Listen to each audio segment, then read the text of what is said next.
ನೋಡು ತಾಯಿ, ದಾನ ಮಾಡಬೇಕಾದ್ದು ಸಹಿತ ನೀನ್ ಸಾಲ ಮಾಡಿ ದಾನ ಮಾಡು ಅಂತ ಹೇಳಿಲ್ಲ.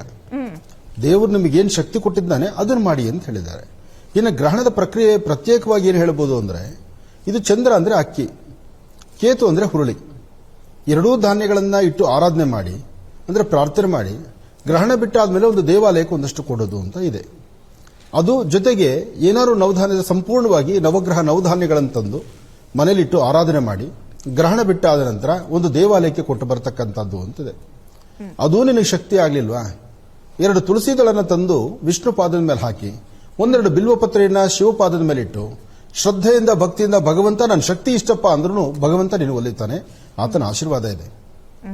ದಾನ ಧರ್ಮಾದಿಗಳನ್ನು ಮಾಡಬೇಕು ಅಂತ ಹೇಳಿ ಸಾಲ ಸೋಲ ಮಾಡಿ ಅಥವಾ ಇನ್ನೇನೋ ಕಷ್ಟಪಟ್ಟು ನೀ ತರೋದು ಬೇಡ.